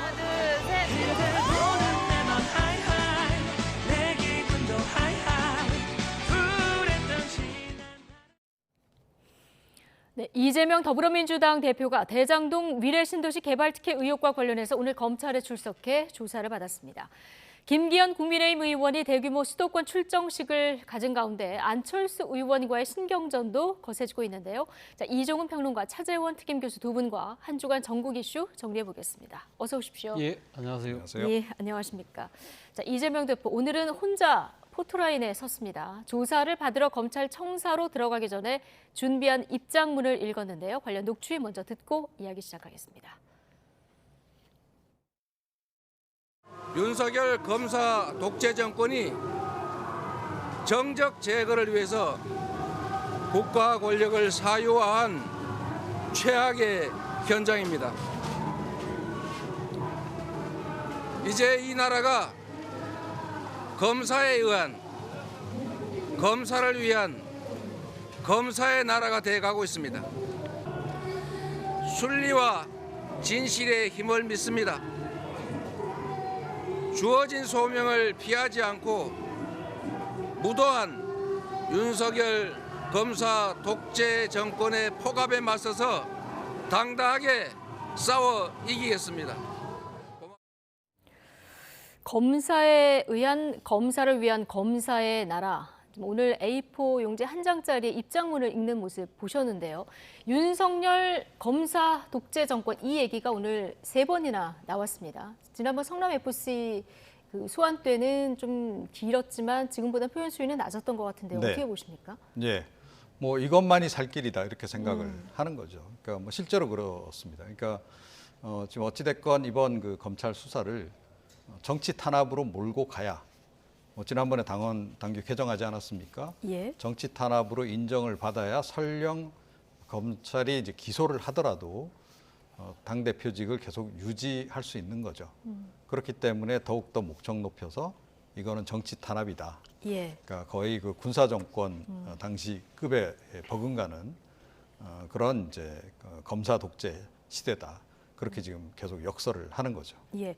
정치 탄압이라는 어떤 이 목소리를 부각하는 거다. 자, 얘기해 주셨는데 국민의힘은 약자 코스프레다 이렇게 비판을 하고 있습니다만 자, 민주당은 윤석열 당시 검사가 부산저축은행 수사를 부실히 했기 때문에 이 대장동 사건이 일어난 거다 이런 주장도 하면서 지금 다른 대장동의 여러 갈래 혐의는 수사를 왜 안 하고 있느냐 이런 주장을 하고 있거든요. 예, 바로 그 때문에 뭐 이재명 당대표 입장에서는 앞서 뭐 이야기하신 것처럼 윤석열 검사 독재 정권이라는 논리를 지금 구사하고 있는 것 같습니다. 그러니까 윤석열 대통령과 검사가 한 몸이다. 그렇기 때문에 그러한 그 검사가 수사는 결국 정치적 수사일 수밖에 없고 그리고 그 수사 자체가 독재 정권이 하는 것이니까 결국은 이 목적이 뭐냐? 정적을 제거하는 것이다. 네. 라고 이렇게 이야기를 하는 것이죠. 근데 여기서 또 하나 조금 눈여겨볼 대목은 윤석열 검찰 독재 정권이 아니라 윤석열 검사 독재 정권이거든요. 그러니까요. 그것은 그러니까 검찰 조직 전체와 이 소위 말 친정권 검사, 윤석열 대통령의 측근 검사라고 할 수 있는 이 정치 검사들과의 분리를 통해서 일종의 뭐랄까요? 그러니까 지금 윤 대통령 쪽의 그런 정치적 의도에 충실히 하고 있다고 생각되는 그런 몇몇 소수의 검사들에 대한 강한 경고를 보내는 식으로 이야기를 하면서 자신의 혐의를 상당히 억울하다는 부분을 부각시키려고 하는 하나의 어법이 아닐까 하는 생각이 듭니다. 예, 검찰이 아닌 검사라는 표현을 쓴 부분을 주목해 주셨는데요. 오늘 이재명 대표 출석 자리에는 친이재명계 의원 몇 분이 이제 참석을 했고요. 그리고 밖에서는 뭐 찬반 집회 다 열렸었는데 지금 심야 조사에 동의를 안 하는 것으로 지금 전해지고 있어서 9시부터는 조서를 열람하고 있는 것으로 전해지고 있는데요. 아마 자정전으로 나오지 않을까 싶은데요. 네. 뭐 나왔을 때 풍경은 이때와 비슷하다고 예상해 보면 될까요? 그렇죠. 예. 아마 이제 지지자들이라든가 또 지금 뭐 현장에 참석했던 야당 의원들 같은 경우에 끝까지 자리 지키는 것을 이제 원칙으로 하지 않을까 이렇게 생각이 들고요. 네. 그래서 이제 끝까지 이재명 곁에 있었다. 특히 국회의원들 같은 경우에는 그런 장면을 좀 남길 필요가 좀 있는 거죠. 예. 검찰 조서 이 검토는 이재명 대표가 역시 변호사답게 꼼꼼하게 살피는 것 같아요. 지난번에도 뭐 거의 한 4시간 가까이 그렇게 조서를 면밀하게 검토한 것으로 그렇게 좀 알려지고 있는데 이번에는 아마 더 걸리지 않을까 싶어요. 그러니까 여러 가지 혐의 내용도 더 많고 또 검찰이 새롭게 지금 아마 추가했을 그런 증거 자료도 꽤 많이 이제 그 아마 첨부가 돼 있는 그런 상황이 아닐까 이렇게 생각을 하고 향후에 있을 이제 법정 투쟁을 이제 또는 이제 법정에서의 이제 그 심의 과정 그런 것들을 이제 고려를 해서 아마 그 혐의 내용 하나하나 증거 하나하나를 좀 면밀히 검토하는 그런 시간을 갖지 않을까 이렇게 생각을 합니다. 네. 자, 이재명 대표가 지금 검찰 조사를 받고 지금 조사 열람 중이다 이렇게 전해지고 있는데요. 현장에는 기자들이 지금 대기를 하고 있는 이런 상황입니다. 지금 나왔나요? 예, 이재명 대표가 조사 열람도 마치고 지금 나왔다 이런 소식이 전해지는데 현장 화면을 잠시 보여주실까요? 네, 지금 현장 화면입니다. 이재명 대표의 윤석열 검사 독재 정권의 검찰답게 역시 수사가 아닌 정치를 하고 있었다는 느낌이 듭니다. 진실을 발견하기 위한 조사를 하는 것이 아니라 기소를 목표로 조작을 하고 있다는 느낌을 지울 수가 없습니다. 굳이 추가 소환을 하기 위해서 시간을 끌고 했던 질문 또 하고 제시한 자료 또 제시하고 질문을 지연하는 이런 행위야말로 국가 권력을 사유화하는 아주 잘못된 행동이라는 생각이 듭니다. 제게 주어진 소명에 더욱 충실하고 굳건하게 싸워 나가도록 하겠습니다. 이 늦은 시간에 관심 갖고 지켜봐 주시고 또 고생하시는 우리 지지자, 당원 그리고 국민 여러분 감사드립니다. 검찰이 출석 하지 마시죠. 하나만 여쭤볼게요. 진술서 내용 외에 혹시 진술하신 게 있으실까요? 이재명 대표가 오늘 10시 20분쯤 서울중앙지검에 나가서 조사를 받고 지금 나오는 모습을 보셨습니다. 자, 앞서 들어갈 때 했었던 것처럼 좀 전에 얘기해 주셨던 윤석열 검사 독재 정권 이 얘기 오늘 지금 또 나왔고요. 또 했습니다. 그러니까 그리고 지금 이재명 대표가 말한 걸 보면 결국 세 가지 이야기지 않습니까? 역시 수사를 하고 있는 것이 아니라 정치를 하고 있다. 네, 조작을 하고 있는 그렇죠. 느낌을 지울 수 없다 이렇게 얘기했거든요. 그렇기 때문에 그러니까 앞서 이야기한 대로 윤석열 검사 독재 정권은 지금 자신에 대한 수사가 아니라 지금 상당히 정적 제거용 수사를 하고 있다는 이야기를 분명히 하고 있는 것 같고요. 뭐 지금 기소를 목표로 하고 조작을 하고 있다는 식의 지금 단어를 쓰는 거 보면 소위 말하는 답정너 수사를 하고 있다. 답이 정해져 있고 너는 답만 알아. 그런 식이기 때문에 그래서 추가 소환을 하기 위해서 일부러 계속적으로 시간을 끌었다. 이 이야기는 앞으로 향후 추가 소환이 있다 하더라도 나는 거기에 응할 의지가 없다는 것이고 마지막으로 한 이야기가 소명에 충실하겠다는 거잖아요. 왜냐하면 지금 현재 이재명 당대표가 갖고 있는 직함이 지금 민주당의 대표라고 한다면 나는 이러한 그 부당한 정치적 수사에 의해서 기소가 된다 하더라도 당대표 물러나는 일은 없을 것이라는 것도 아마 분명하게 소명에 밝힌 것이 충실하겠다 이렇게 얘기를 한 것으로 봐서 앞으로 당 대표직이 경우에 따라서는 이제 또 한 번 논란이 될 텐데 절대 물러나지 않겠다. 이런 그런 의지를 애둘러서 이야기한 것이 아닐까 생각이 듭니다. 예. 자, 지금 조금 전에 들으셨지만 검찰이 했던 질문 또 하면서 이제 지연 전술을 펴는 것 같다. 이거 민주당 의원들이 앞서서도 얘기를 했었는데요. 검찰은 조사량이 너무 방대하기 때문에 이거 하루에 조사 못 끝낸다. 이틀 정도 나와달라 얘기했는데 지금 말씀하신 대로 하루 더 출석 요구가 있었을 때 나가지 않을 가능성이 좀 크다고 봐야겠죠? 예, 그렇죠. 그러니까 사실 오늘 그 조사 과정에서도 그러니까 본인이 준비한 자료를 이제 제출을 하고 대부분 아마 답변을 내가 제출한 그 답변서로 대체하겠다 이렇게 답변을 지금 한 것으로 그렇게 지금 보도는 나오고 있어요.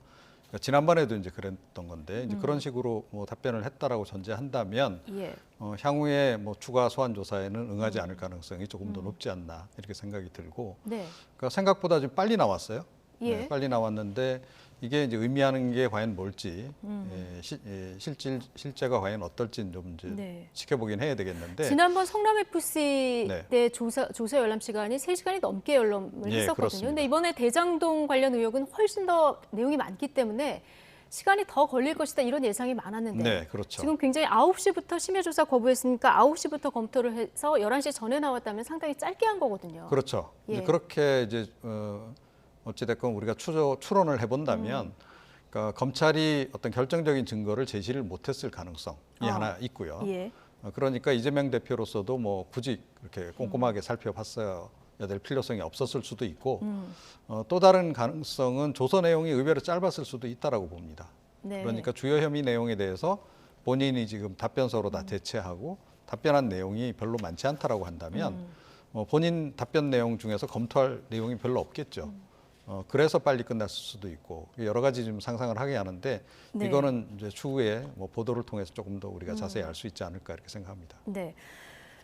오늘 이재명 대표가 답변으로 가름한 진술서 30여 쪽 정도 되는 이 답변서, 진술서가 이미 공개가 됐더라고요. 맞습니다. 성남 FC 때는 며칠 뒤에 공개를 했잖아요. 네. 조사를 받고. 왜 달랐을까요? 아무래도 그러니까 지금 그 성남 FC하고 달리 이번 대장동 사건과 같은 경우는 이재명 당대표를 둘러싼 의혹 중에 가장 핵심적인 의혹이잖아요. 그렇기 네. 때문에 본인 입장에서는 이러한 의혹이 사실은 이 검찰 수사 과정에서 피의사실 공표 혐의를 공표를 통해서 계속적으로 언론에 지금 보도되고 있는 상황이기 때문에 네. 본인 입장에서는 이러한 부분들을 강하게 차단시켜야 되겠다. 이것이 일종의 기정사실화될 수 있다는 생각도 했을 것 같고요.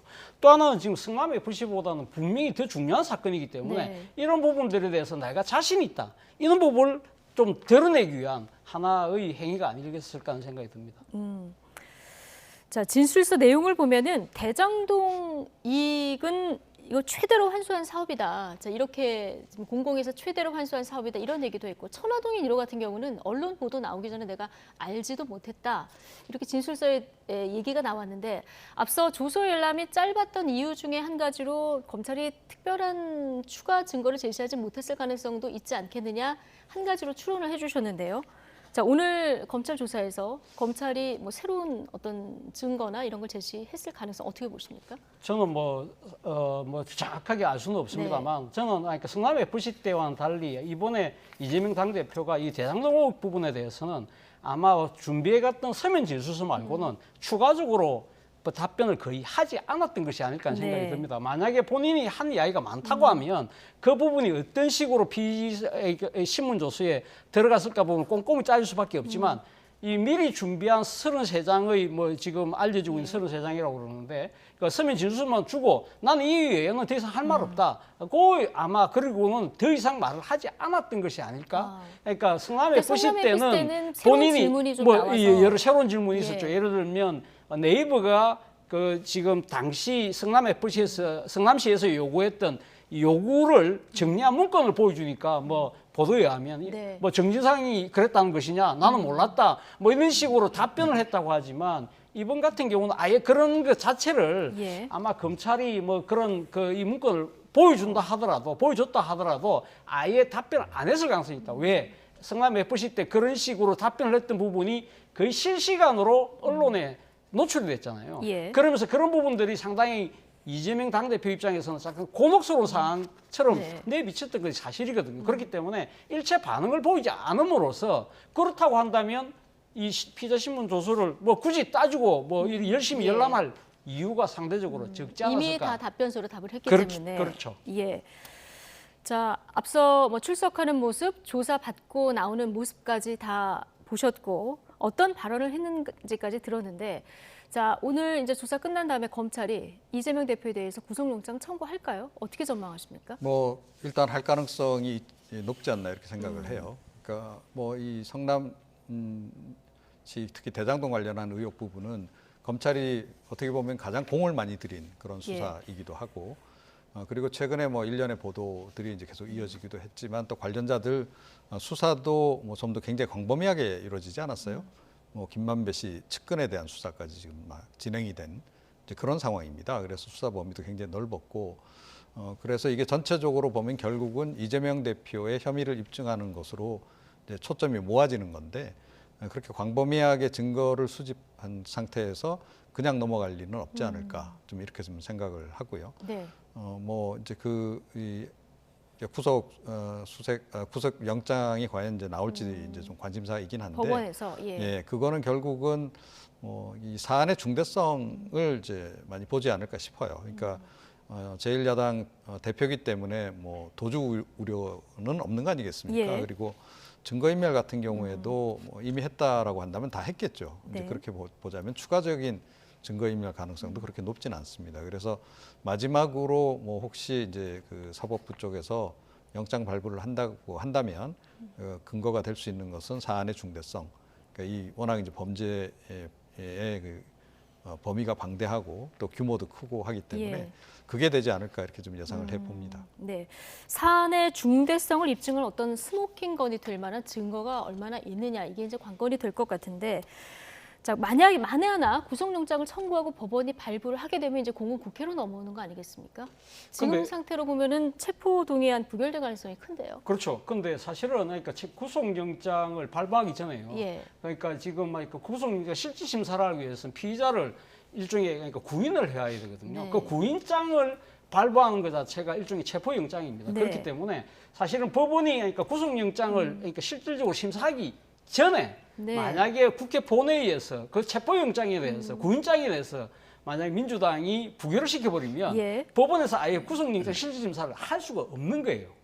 그렇기 때문에 그렇죠. 예. 사실은 그럼에도 불구하고 저는 아마 검찰이 구속영장은 일단 청구할 가능성이 높다. 뭐 앞서 말씀하신 것처럼 상당히 대장동 의혹이 이재명 당대표를 둘러싼 가장 큰 의혹이잖아요. 그렇기 때문에 이건 뭐 이 검찰 입장에서는 자신들의 그러니까 이 수사의 정당성을 증명하기 위해서라도 청구를 할 수밖에 없는 것이고, 또 하나는 앞서 제가 말씀드린 대로 네. 만약 구속영장을 청구할 경우에 그런 법원에서 구인장을 발부할 경우 그것이 결국은 국회로 넘어간다는 것이죠. 그러면 민주당이 그러면 만약 부결시키면 민주당이 또 일종의 방탄 뭐 예. 이런 그 이 프레임에 빠질 수밖에 없는 것이거든요. 이 논란이 또 한 번 불거질 그렇죠. 수밖에 그렇기 때문에 그런 점을 없고요. 노리서라도 아마 향후 또 앞으로 추가적인 또 혐의들이 있지 않습니까?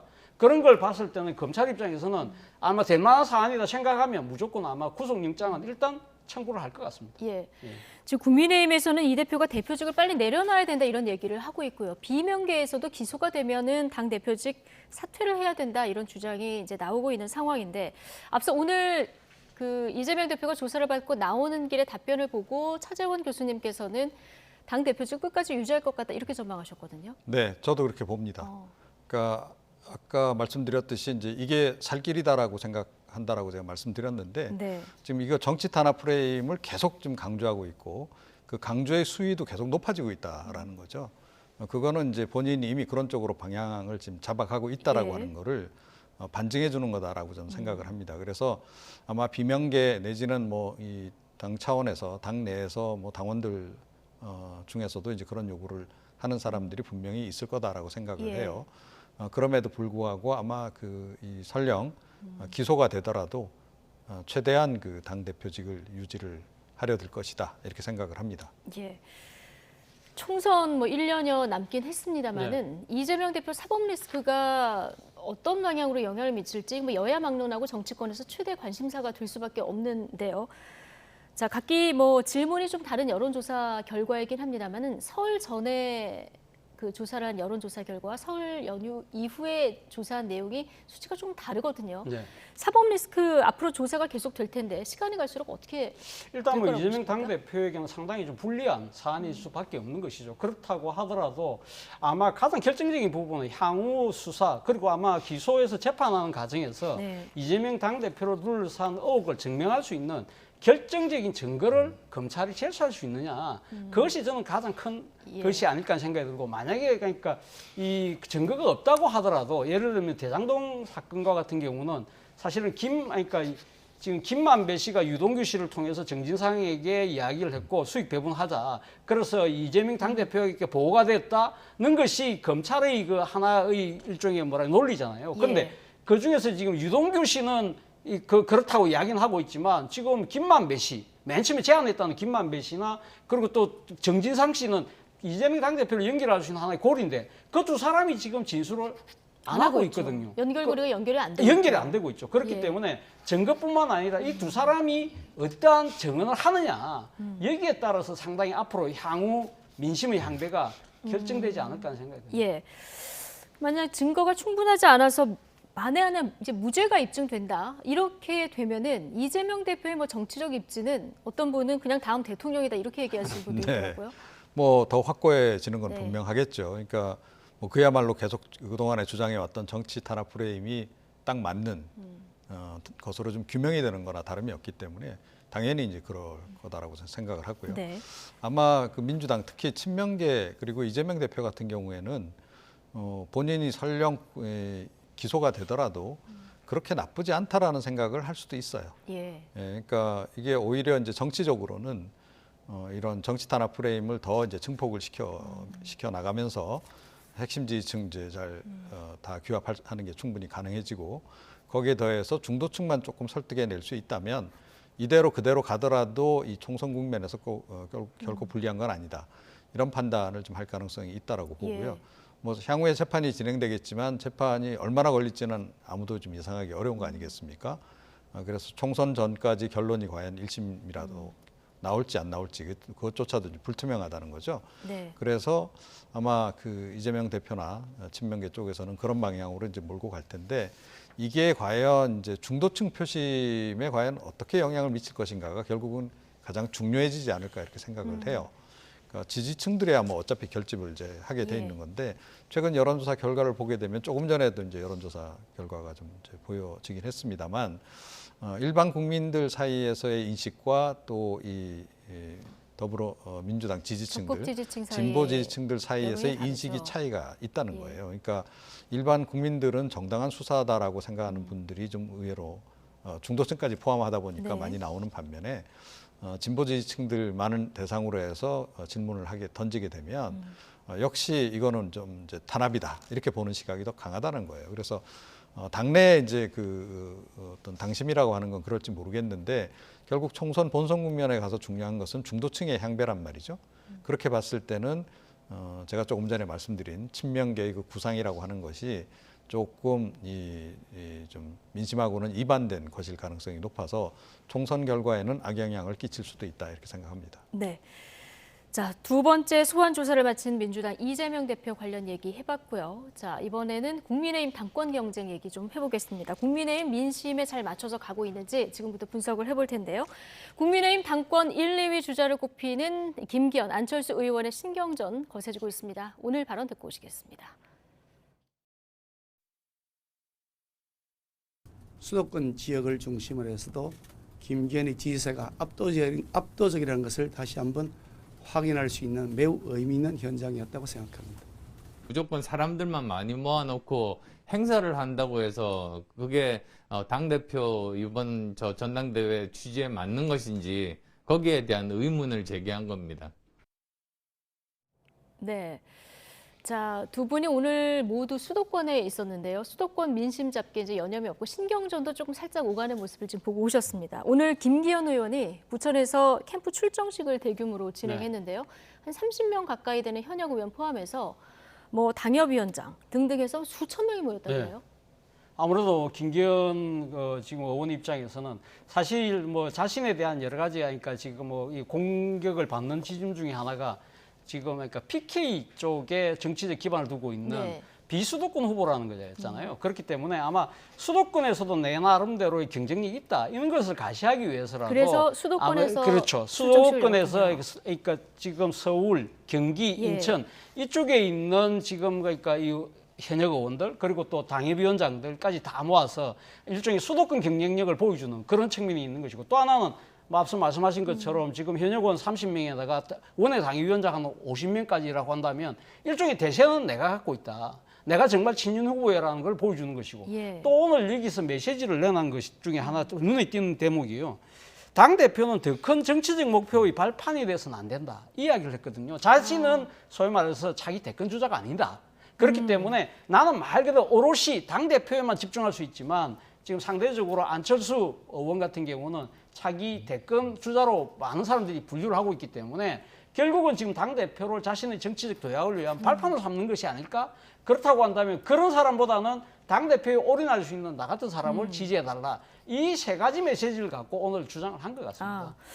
근데 김기현 의원 같은 경우는 내가 대권에 안 나갈 거기 때문에 여기서 자유롭다 이렇게 얘기하는 반면에 안철수 의원 같은 경우는 나는 당에 별로 지분이 없기 때문에 공천에서 자유롭다 또 이 얘기하고 있거든요. 네, 그렇죠. 네. 그러니까 아무래도 이제 안철수 의원 입장에서는 그러니까 친윤계 후보인 것으로 표방은 하고 있으나 비윤계 후보 쪽으로의 그 어떤 확장성은 내가 더 훨씬 더 있다. 네.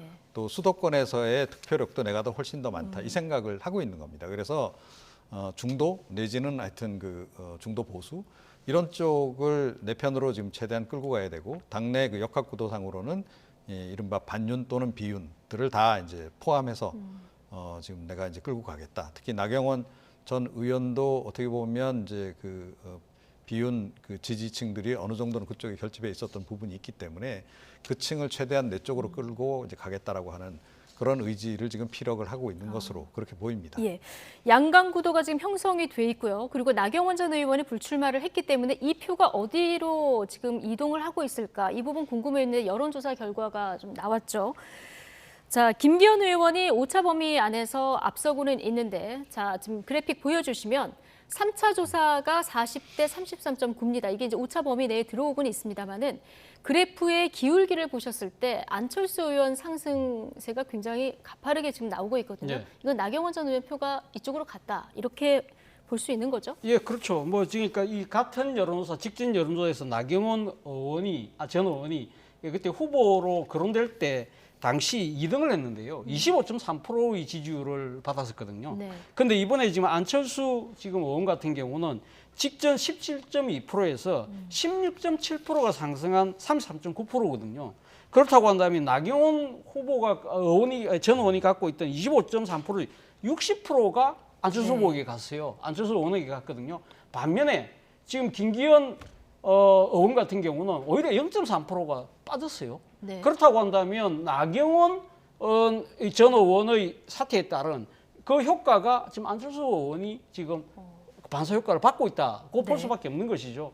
그렇다고 한다면 사실 뭐 일각에서는 그렇게 이야기도 합니다. 언더독 효과 아니냐, 이 좀 약세를 좀 지원하는 그런 것도 있지만 결국은 제가 봤을 때는 지금 나경원 전 의원이 후보직을 내려놓을 때 이 여러 과정에서 드러났던 지금 대통령실과 또 이 윤핵관으로 대표되는 당 주류들의 아주 지나친 공세가 사실은 당내 민주주의를 지금 위기에 빠뜨렸다는 그런 지적들이 있거든요. 그러다 보니까 그런 부분에 공감하는 이 보수 지지층들이 상대적으로 이 지금 개파 색채가 옅은 안철수 의원 쪽으로 표심이 옮겨가고 있는 것이 아닐까라고 볼 수 있다는 것이죠. 그러니까 당장 반사이익을 본 거는 안철수 의원이 맞는데요. 그런데 가상 양자 대결을 보면 김기현 의원이 48, 안철수 후보가 40.8. 자, 이래서 이것도 오차 범위 냅니다만은 김기현 의원이 앞서가고 있고, 그다음에 또 하나 지금 유승민 전 의원이 출마할지 안 할지 이거 결정이 아직 안 됐고요. 네. 그리고 지금 80만 당원 지형이 변했기 때문에 이것 또한 변수가 된다 이런 분석이 많거든요. 네, 그렇습니다. 뚜껑을 열어봐야 그렇죠. 알 수 있는 조금 전 상황일 것 이제 같은데요. 지금 현재 보고 계신 이 여론조사 결과 조금 전 도표까지 포함해서 좀 눈여겨봐야 될 대목은 뭐냐면 나경원 전 의원을 지지했던 표심이 다 안철수 후보 쪽으로 가지는 않았다는 거예요. 조금 전에 이제 지난번 이제 같은 여론조사에서 25.3% 나경원 전 의원이 이제 확보를 했던 바가 있는데 그 중에 한 16% 정도는 갔어요. 그런데 나머지 한 9% 정도는 결국은 부동층화됐다는 거죠. 이 표가 어디로 돌아선 상황인데 이분들이 과연 어느 쪽으로 이제 최종적으로 갈지 이걸 이제 지켜봐야 되는 대목이 하나 있고 또 이번 조사에서도 그 유승민 전 의원 같은 경우에는 어찌됐건 아직 뭐 불출마 의사를 밝힌 상태는 아니기 때문에 그대로 반영이 돼서 8.8% 정도 확보를 했거든요. 이 표심이 또 어디로 갈지도 지켜봐야 된다. 부동층으로 남아있는 표 그리고 유승민 전 의원의 출마 여부에 따라서 이 표가 또 어디로 가는지 이걸 지켜봐야 되는데 만약에 이 표심이 모두 안철수 의원 쪽으로 간다라고 한다면 안철수 의원이 오히려 더 좀 유리한 구도가 될 수도 있습니다. 갔을 때. 그런 이제 부분이 좀 남아 있고요. 네. 나머지 또 윤상현 후보하고 또 이제 황교안 전 대표 같은 경우도 이제 중도에서 어떻게 처리될지 모르거든요. 컷오프 과정에서 이제 컷오프가 될 수도 있는 거고 컷오프를 지금 3명 내지 4명 정도 뭐 얘기가 좀 나오고 있습니다. 그래서 4명이 된다 그랬을 때 뭐 이 두 분 가운데 한 분 정도는 컷오프 될 가능성이 높아요. 그럼 그 표심이 또 어디로 갈 가능성이 높습니다. 사실은 윤상현 의원이라든가 황교안 전 대표 표심은 제가 보건대는 이제 친윤계 후보 쪽으로 좀 갈 가능성이 조금 더 높다 이렇게 생각을 합니다. 친윤계 쪽으로. 자, 뭐 당권 주자들 윤상현 의원 포함해서 예. 나경원 전 의원에 대한 구애가 뭐 상당히 이루어지고 있는데, 자, 궁금한 건 그럼 나경원 전 의원이 여기서 가만히 있을까? 나중에 누군가라도 이렇게 좀 암묵적으로 지지를 할까? 궁금한데 어떤 행보를 보일 거라고 예상하십니까? 저는 뭐 나경원 전 의원이 아무런 정치적 액션을 취하지 않을 거라고 봅니다. 만약에 본인이 사실 뭔가 정치적인 뜻이 있다고 한다면 이번에 출마를 강행을 했겠죠. 그렇지 않은 상황에서 본인이 어떤 식으로 정치 의사를 낸다는 것 자체가 사실은 어떻게 보면 자신의 정치적인 행위하고 배치된 측면이 분명히 있는 것이거든요. 저는 향후 앞으로 국민의힘 전당대회에서 가장 큰 이 관전 포인트는 유승민 전 의원의 출마 여부입니다. 유승민 전 의원이 어쨌든 그러니까 지금 결선 투표에 못 간다 하더라도 놓을 경우에는 비윤의 그 지지표의 결집이 될 수 있는 상황이고, 또 하나는 2030을 비롯한 젊은 층들의 투표율이 높아질 가능성이 높거든요. 그런 상황에서 만약에 설사 결선에 못 간다 하더라도 이가 만약에 안철수 전 의원이 되는 경우에는 상당한 반사이익이 커질 수 있다는 것이죠. 그런데 만약에 안 놓을 경우에는 그런 그러니까 여러 가지 전당대회의 흥행 요소가 사라지면서 사실은 안철수 의원이 그러니까 간극을 좁히기가 쉽지 않을 것이라는 아주 생각이 짧게 듭니다. 그럼 단답형으로 마지막으로 여쭤보면 2월 2일에서 3일에 이제 등록을 해야 되지 않습니까? 오늘 28일이에요. 유승민 전 의원이 나올까요, 안 나올까요? 저는 안 나올 것 같습니다. 안 나올 것 같다. 기종훈 제가 보기에도 뭐 거의 지금 안 나오는 쪽인 것 같습니다. 나오지는 않을 것 같다. 네, 두 분의 전망까지 들어봤습니다. 주간 전국 차재원 특임 교수 그리고 이종훈 평론가 두 분과 함께했습니다. 고맙습니다. 남자 프로농구 잠실 경기에서 올 시즌 최고의 명승부가 나왔습니다. 3차 연장까지 가는 혈투 끝에 서울 SK가 극적인 역전승을 거두고 3연승을 달렸습니다. 프로농구 소식 허재용 기자가 보도합니다. 석점 차로 끌려가며 패색이 짙던 SK의 마지막 공격. 김선영이 경기 종료 4초를 남기고 상대 파울을 유도하는 노련한 플레이로 자유투 3개를 얻어냅니다. 침착하게 자유투 3개를 연달아 성공하며 승부는 연장으로 접어듭니다. 김선영의 신들린 듯한 원맨쇼는 연장에서도 계속됐습니다. 1차 연장 마지막 순간에도 그림 같은 돌파로 다시 승부를 원점으로 돌렸고, 2차 연장에서는 정확한 석점포로 홈팬들을 열광시켰습니다. 2020년 10월 이후 840일 만에 펼쳐진 3차 연장 승부. 김선영의 연속 득점으로 앞서 나간 SK는 경기 종료 33초를 남기고 자밀원희의 역전 결승포가 터지면서 극적인 2점차 역전승을 완성했습니다. 47득점 대활약을 펼친 김선영을 앞세운 SK는 3연승을 이어갔습니다. 1위와 2위의 선두권 맞대결이 펼쳐진 창원 경기에서는 2위 LG가 1위 인삼공사를 꺾고 선두와의 승차를 2경기로 좁혔습니다. 치열한 수비 농구가 펼쳐진 가운데 LG의 외국인 선수 아센 마레이가 12점에 14개의 리바운드로 승리를 이끌었습니다. 조금 어려운 경기를 했는데 마지막까지 선수들이 집중력을 잃지 않고 해준 게 좋은 결과를 받은 것 같습니다. 응원해 주셔서 감사드리고요. 더욱 발전된 팀 만들어 가겠습니다. KCC 전창진 감독과 DB 김주성 감독 대행의 사제 대결이 펼쳐진 원주에서는 제자 김주성이 이끄는 DB가 KCC의 완승을 거두고 4연승을 달렸습니다. YTN 허재원입니다. 여자 프로농구 청주 KB가 간판 스타 박지수의 트리플 더블급 활약을 앞세워 용인 삼성생명을 88대 67로 크게 이기고 4연승을 달렸습니다. 박지수는 24점에 12개의 리바운드와 8개의 어시스트를 기록하며 승리를 이끌었고, KB는 주전 5명이 모두 두 자릿수 득점을 올렸습니다. 핵심 선수들이 잇따라 부상으로 이탈한 삼성생명은 5연패에 빠졌습니다. 한파 경보가 내려진 강원도 대관령에서 이색 마라톤 대회가 열려 화제입니다. 오늘 오전 눈꽃 축제가 펼쳐지고 있는 강원도 평창 대관령에서 2023 알몸 마라톤 대회가 열렸는데요. 500여 명 남녀 마라토너들이 참가한 이번 대회에서는 남성 참가자의 경우 상의는 벗어야 하고 하의는 반바지나 롱타이즈만 허용됩니다. 여성 참가자는 반팔 티셔츠 상의에 반바지나 롱타이즈만 입고 달려야 했습니다. 오늘 아침 대관령 아침 최저 기온은 영하 17.4도에 체감 온도는 영하 25도였고, 마라톤 출발 시간인 오전 11시에도 영하 11.9도에 체감 온도는 영하 18도 아래였는데요. 코로나 사태 이후 3년 만에 열린 이번 대회에서 10대부터 80이 넘은 할아버지 마라토너까지 참가해 대회 열기를 높였습니다.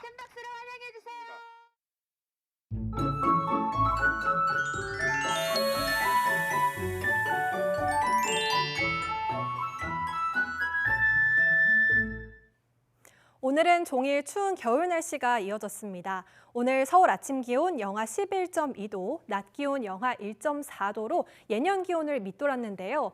내일도 서울 아침 기온은 영하 8도로 예년 수준을 2도가량 밑돌겠습니다. 하지만 내일 낮에는 기온이 영상 4도까지 오르겠고 이후에도 예년 수준의 겨울 날씨가 이어지면서 추위가 한결 누그러지겠습니다. 오늘 서해안을 중심으로 내리던 눈은 밤이면 모두 그치겠지만 기온이 낮은 데다 최근 잦은 눈으로 빙판길이 우려됩니다.